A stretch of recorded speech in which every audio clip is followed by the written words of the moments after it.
Assalamualaikum warahmatullahi wabarakatuh. Yang saya hormati Bapak Rocky Adiguna, SE, MSc, PhD, selaku dosen pembimbing tesis saya, dan Bapak Ibu Dewan Penguji tesis saya pada hari ini. Semoga semuanya dalam keadaan sehat dan berbahagia. Bab 1 Pendahuluan. Latar belakang eksternal.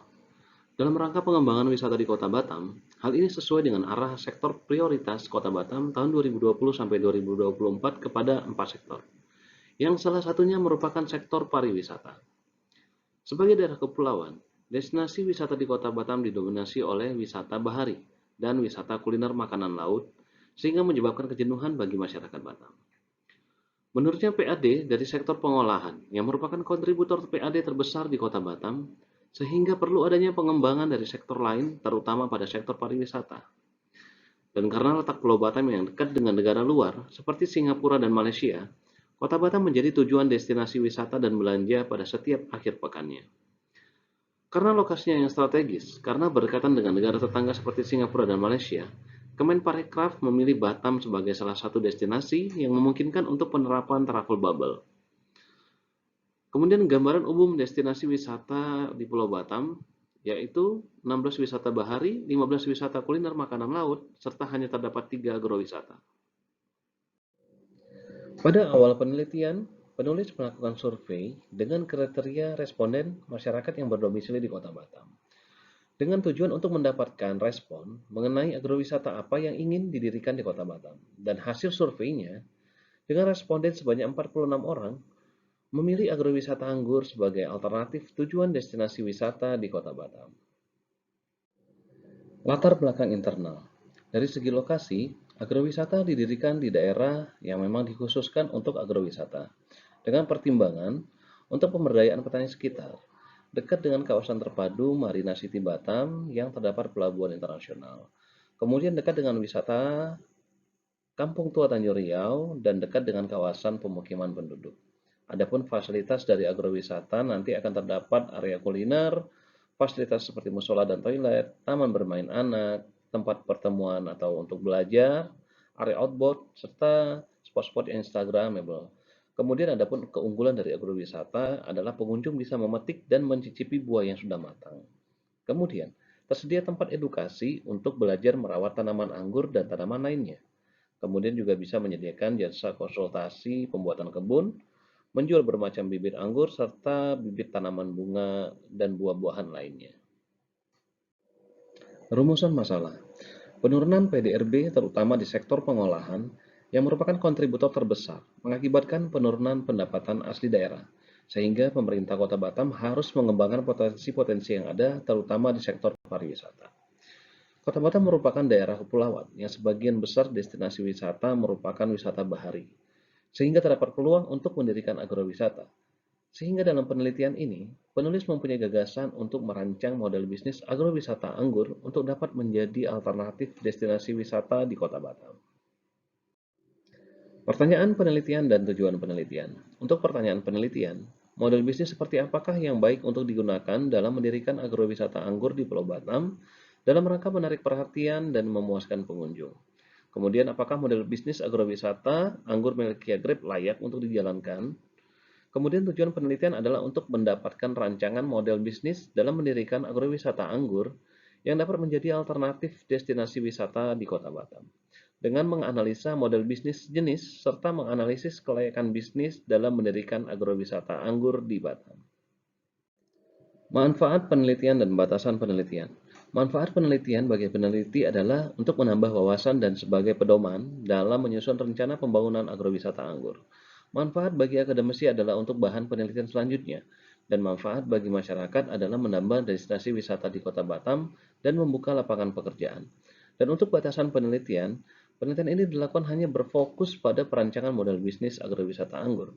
Perhitungan kelayakan model bisnis digunakan berdasarkan NPV, IRR, dan payback period. Bab 2. Tinjauan pustaka. Model bisnis merupakan dasar pemikiran dalam menggambarkan bagaimana suatu organisasi mampu menciptakan, memberikan, dan menangkap nilai. Kemudian peta empati merupakan teknik dalam merancang model bisnis berdasarkan wawasan pelanggan untuk menemukan peluang yang benar-benar baru. Kemudian dari segi finansial, Untuk mengetahui kelayakan suatu bisnis, maka perlu dilakukan analisis kelayakan bisnis dari perkiraan pendanaan proyek dan aliran kas. Pariwisata merupakan perjalanan yang dilakukan untuk sementara waktu dari suatu tempat ke tempat lain dengan maksud bukan untuk berusaha atau mencari nafkah di tempat yang dikunjungi, tetapi semata-mata untuk bertamasya atau berekreasi untuk memenuhi keinginan yang beraneka ragam. Agrowisata merupakan suatu sistem kegiatan yang terkoordinasi dan terpadu dalam rangka pengembangan sektor pariwisata dan pertanian. Sangat erat kaitannya pada pelestarian lingkungan dan peningkatan kesejahteraan petani. Kemudian keberlanjutan alam merupakan suatu sistem yang dapat bertahan dan dapat berfungsi dalam jangka waktu yang panjang, bahkan mampu melewati lintas generasi, sehingga dalam memenuhi kebutuhan generasi pada saat ini tanpa mengorbankan kemampuan generasi di masa mendatang. Bab 3. Metode penelitian. Desain penelitian menggunakan metode analisis deskriptif kualitatif dengan didukung metode kuantitatif. Unit analisis pada level organisasi dan sumber data ada dua, yaitu data primer dan data sekunder. Data primer didapatkan dari hasil wawancara kepada pelaku usaha sejenis serta wawancara dan survei calon pelanggan. Untuk data sekunder didapatkan dari website, jurnal, artikel, dan buku. Kriteria dari responden yaitu pernah mengunjungi atau berencana untuk mengunjungi destinasi agrowisata. Kemudian kriteria dari pelaku usaha, pemilik atau pengelola tempat wisata yang berbasis agrowisata. Metode pengumpulan data. Terdapat dua jenis data yaitu primer dan sekunder. Untuk jenis data primer, metode yang digunakan wawancara kepada 4 narasumber calon pelanggan dengan tujuan untuk mengetahui wawasan pelanggan. Kemudian kepada 2 narasumber pelaku usaha sejenis dengan tujuan untuk mengetahui model bisnis dan kegiatan operasional. Metode yang digunakan semi terstruktur, secara tatap muka dan menggunakan panggilan WhatsApp. Kemudian menggunakan survei. Survei pertama mendapatkan 46 responden dengan tujuan mengetahui jenis agrowisata yang dipilih. Kemudian survei kedua mendapatkan 55 responden dengan tujuan mempertegas hasil wawancara calon pelanggan. Menggunakan metode non-probability purposive sampling, menggunakan Google Form. Kemudian untuk jenis data sekunder, metode yang digunakan kajian literatur, buku, website, dan jurnal dengan tujuan untuk mencari data-data yang relevan. Teknik analisis data. Analisis data kualitatif, yaitu analisis konten kualitatif dalam menganalisis menginterpretasikan data menjadi ringkasan hasil. Kemudian analisis data kuantitatif, melakukan uji kelayakan finansial dengan melakukan perhitungan NPV, IRR, dan payback period. Bab 4. Strategi dan rencana. Hasil survei calon pelanggan. Wawancara dilakukan kepada 4 narasumber calon pelanggan agrowisata dan dilanjutkan dengan survei untuk memvalidasi hasil wawancara. Terdapat sebanyak 16 pertanyaan yang dikembangkan berdasarkan peta empati sebagai penguat hasil dari wawancara narasumber yang kemudian disajikan pada peta empati. Berikut merupakan peta empati hasil dari wawancara yang dilakukan kepada 4 narasumber calon pelanggan agrowisata dan dilanjutkan dengan survei kepada 55 responden untuk memperkuat hasil wawancara. Kanvas model bisnis usaha sejenis. Berdasarkan hasil analisa dari wawancara kepada 2 narasumber pelaku usaha sejenis, yaitu Kebun Jambu Marina dan Taman Edukasi Anggur Sawarga Grape, digunakan oleh penulis sebagai pedoman dan pertimbangan dalam perancangan model bisnis agrowisata anggur di Batam.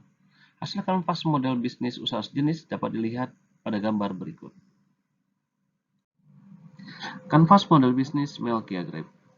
Berikut merupakan kanvas model bisnis dari agrowisata anggur Melkia Grape di Batam, yang dirancang berdasarkan wawancara kepada 2 narasumber pelaku usaha sejenis dan kepada calon pelanggan yang diikuti dengan survei untuk memperkuat hasil dari wawancara tersebut.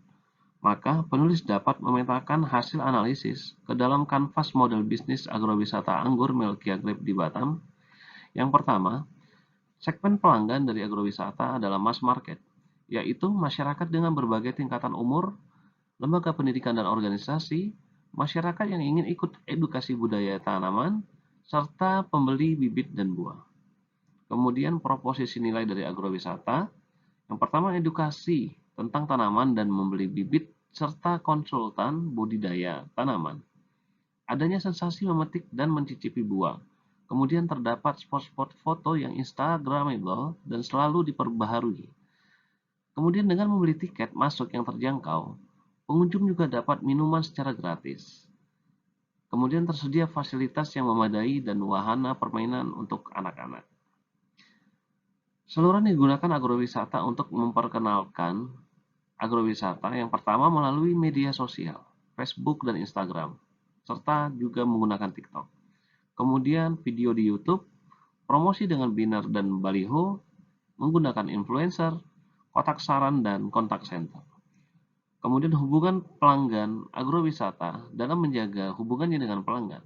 Menggunakan grup WhatsApp untuk alumni pelatihan. Kemudian menggunakan grup Facebook sebagai sarana diskusi budidaya anggur. Kemudian terdapat garansi untuk keaslian bibit dan pengiriman bibit. Kemudian untuk arus pendapatan dari agrowisata. Pertama, dari tiket masuk baik reguler maupun paket. Kemudian penyewaan permainan anak dan kegiatan outbound. Kemudian juga didapatkan dari penjualan bibit dan buah, penyewaan skuter, dan sewa stand. Kemudian untuk sumber daya utama dari agrowisata, sumber daya manusia, kemudian bangunan dan spot-spot foto, tanaman anggur, infrastruktur seperti toilet, musola, gazebo, dan aula, serta skuter dan mobil listrik. Aktivitas kunci dari agrowisata yang pertama penjualan tiket, kemudian penjualan buah dan bibit, produksi bibit, edukasi budaya tanaman, penyewaan skuter dan permainan anak, kemudian kegiatan promosi. Adapun partner utama dari agrowisata yaitu petani anggur, kemudian tour travel untuk memperkenalkan agrowisata, kemudian penyedia kuliner, kemudian lembaga pendidikan. Kemudian struktur biaya dari agrowisata yang pertama gaji pegawai, perawatan tanaman berupa pupuk dan obat-obatan, perawatan infrastruktur, serta pembuatan spot-spot foto di agrowisata. Berikut merupakan rincian biaya investasi yang diperlukan dalam pendirian agrowisata anggur Melkia Grape di Batam. Dengan jumlah investasi awal total sebesar Rp850.590.000.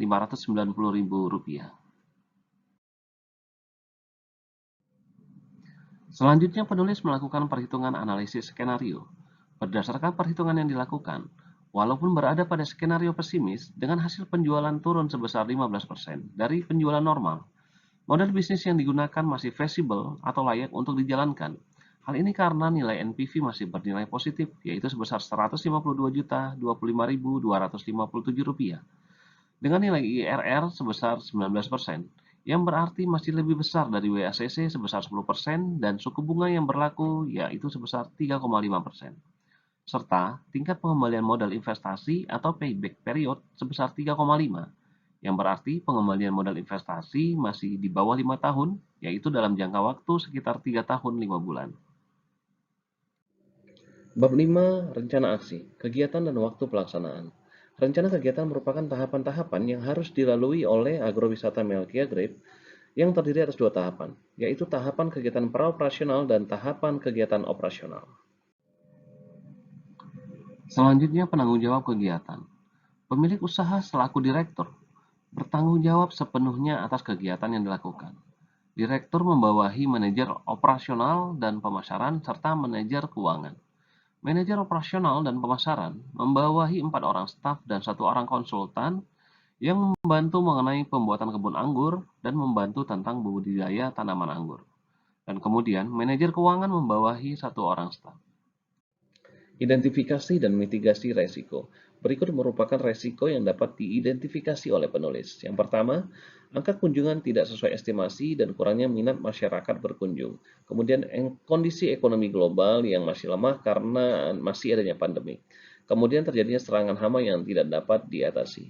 Untuk memitigasi resiko tersebut, yang pertama, evaluasi terhadap kinerja dan operasional perusahaan untuk setiap bulannya. Kemudian mengidentifikasi kendala-kendala yang dihadapi untuk membuat strategi dan jalan keluar yang akan digunakan. Kemudian strategi keluar yang digunakan oleh agrowisata, pertama melakukan merger dengan pelaku usaha sejenis. Kemudian menjual kepemilikan seluruh aset perusahaan kepada perusahaan lain. Dan yang terakhir bila terjadi kondisi terburuk atau kebangkrutan, maka agrowisata akan menjual seluruh aset untuk membayar segala kewajiban dan menutup agrowisata. Terima kasih saya ucapkan kepada Bapak Rocky Adiguna, SE MSc PhD, selaku dosen pembimbing tesis saya. dan juga kepada Bapak Ibu Dewan Penguji tesis saya pada hari ini. Mohon maaf atas segala kekurangan dari presentasi saya. Akhir kata, wassalamualaikum warahmatullahi wabarakatuh.